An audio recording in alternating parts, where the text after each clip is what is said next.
Nowadays, mobile phones are synonymous to life. You go into the park, people are sitting there texting on their phones. You go into a coffee shop, people are there taking photos of their frappuccinos to post on Instagram. You go into a restaurant and see the notorious iPad children. Even during moments like a beautiful sunset over a lake, people have their noses in their phones texting friends on Facebook or Snapchat. Phones are a plague to our society and leave us detached from reality at virtually all hours. But for a while, I've been thinking, and I think I finally come up with a solution. Everyone should use flip phones from like 2005. Just kidding, but for a while, I've been wondering about how I can cut back on my own screen time personally, without sacrificing utilities like the ability to call and text. And so, I came up with the bright idea to use a vintage flip phone. But society has changed since the early 2000s, so in this video I'm going to be both documenting my own personal experience with a flip phone and evaluating whether they are still usable in 2022, as well as giving a sort of guide on how to set them up. If I sound congested at all, I'm currently skirting off a sickness, so I might be a little stuffy throughout the video. So first of all, how do you even get your hands on one of these phones? For me personally, I hopped on my favorite site, eBay. Well, I did actually have a few lying around at home. They were locked to specific carriers, so they would not be able to connect to a cellular service. So for anyone trying to buy one, unless you have an unlocked one at home, you'll need to buy a new one that is unlocked. The flip phone market, if you can even call it that, on eBay is pretty overpriced, with some people even trying to sell them for $100 or more. I got lucky and was able to snag one for $5.99, with the catch being that it was from Greece. eBay originally projected the international shipping would take about a month, but eBay being eBay, a few days later the estimated time suddenly changed and arrived the next day. I also had to order a battery for the flip phone, as it didn't come with one, and for anyone buying phones that come with a battery, I would suggest picking up a replacement, as the original one will probably barely hold any sort of charge. Now, what about getting cell service for the phone? Well, you can't just stick any SIM card in it. The phone relies on the 2G network, and almost all carriers in the US have shut down this spectrum. The only carrier that still supports this limited band is T-Mobile. However, you can't just use a T-Mobile SIM with these phones. They updated the design of their SIM cards to no longer include the programming that 2G phones need. So unless you have been on T-Mobile pre-2017 and haven't updated your SIM card in a while, you will need to purchase a different one. And don't try to purchase an old T-Mobile SIM card either. Those will be expired and won't be able to be activated. So, you might be asking, how can you even get a working SIM for these phones? Well, there is a solution. While T-Mobile is the one that supplies the towers, many other network operators will partner with T-Mobile to sell their own plans while still using T-Mobile towers. And most of these network operators still use SIM cards that are compatible with old phones. I'll put some of these operators on screen. My recommendation is Mint Mobile, or as you might know it, John Reynolds Mobile. They offer a 4GB phone plan for $15 per month, which is pretty good considering that you will be barely using any type of data, if at all, on one of these phones.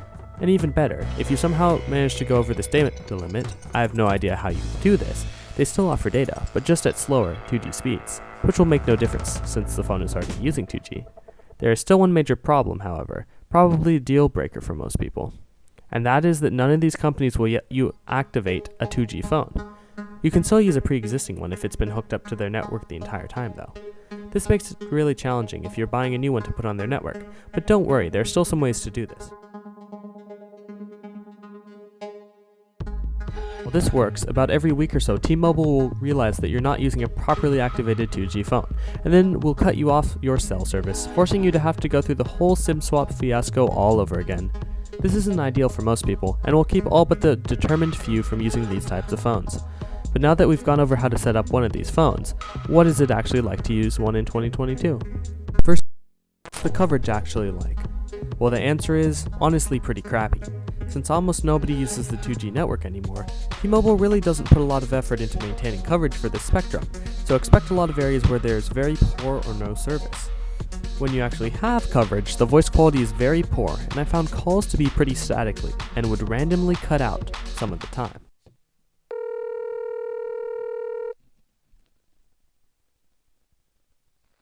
Hi, so I guess I wasn't there when you called me, so just record a message at the tone, please. Thank you. T-Mobile hasn't yet given an official date for the sunset of their 2G network, but I imagine it won't last past 2023, if it even extends beyond this December. Now what about battery life? Well, in theory it should be pretty excellent. While it varies phone to phone, most flip phones from around this era had about 10 hours of talk time as well as over 10 days of standby time, which is honestly pretty impressive compared to the modern new phone. In actuality though, this time is vastly reduced. Between the combination of the vast majority of the replacement batteries online just being old stock from like a decade ago, the poor coverage leaving the phone constantly searching from towers, I found that the phone would last only about a full day with pretty light usage. On the bright side, however, these phones really aren't that tempting to get distracted with when you have them on hand. The operating systems they come with are generally pretty basic, with mine only coming with one trashy game in terms of entertainment. Texting is pretty terrible, with having to press each number several times for each letter, and I found that messages that generally took only a few seconds to compose were now taking upwards of a minute with the slow typing method I was forced to use. The texting system is honestly very interesting as it is designed a lot more like email than sorted by conversations, so organizing your texts is pretty tricky as they are all just kind of dumped out there. One of the problems I ran into with using a European phone model was that I couldn't get MMS or data working for the life of me, with it only having configuration options for Greece carriers. I even tried to enter the MMS servers by hand, which was absolutely a nightmare with a keyboard, but it still just refused to work. This might be for the better though, as any image sent from a modern phone will take up approximately 1/5 of the storage if you assume most images get compressed around a megabyte over text. Now, for my fellow photographers out there, don't even think about using the camera. First of all, good luck even getting the images off the phone, as most transfer software for these phones are either lost to time or don't work on the latest operating systems. The easiest way to transfer images, at least for Motorola phones, is to use the Bluetooth transfer feature, and it generally works pretty well and reliably, both with older phones and computers. If your phone doesn't have Bluetooth like mine, then forget getting the images off the phone, or prepare to spend several months digging into the archives of the internet for obsolete media software for these phones. Also try purchasing a Moto Tools disc from eBay, but I really wouldn't recommend dumping a lot of money into these phones as it's likely they won't even be working in the next few months. Now if you actually have a way to get the images off the phone, you really won't like what you see. For most of these phones, the image quality is pretty terrible, generally no more than 1 to 2 megapixels, with the images I took being 640 by 480 and video clips being something like 170 by 200. I'll throw up some samples from another phone that I had that I could get the images off of.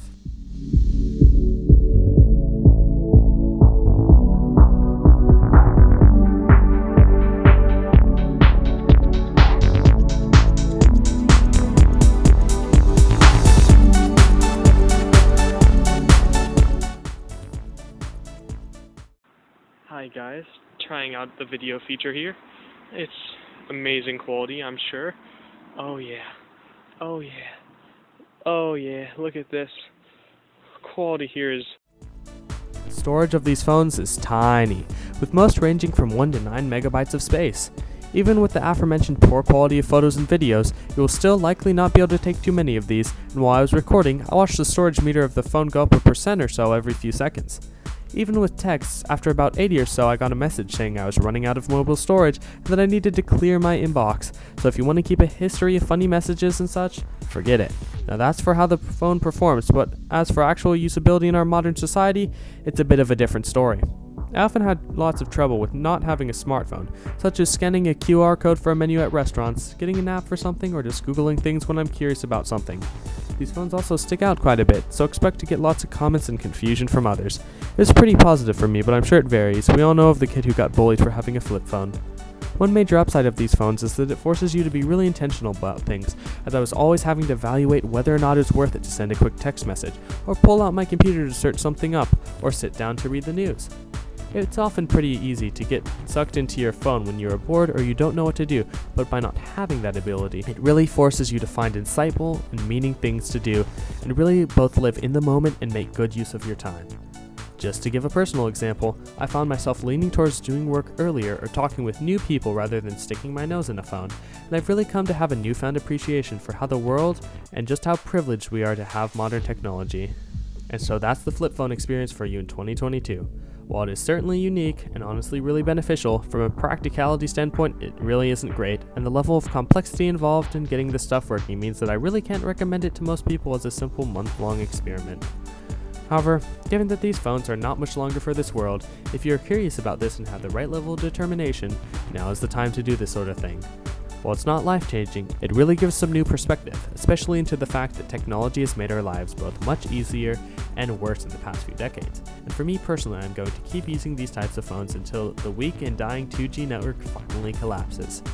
I hope you've enjoyed my practical guide / evaluation / spiritual journey with the past era of flip phones and may guide you on whether or not you decide to pick up one of these devices. For people in Europe at least, I hear the 2G network is much more stable and projected to last longer. And with that, thank you for watching, like and subscribe if you feel like it, and good luck on your next phone purchase, whether it be from 2022 or 2002.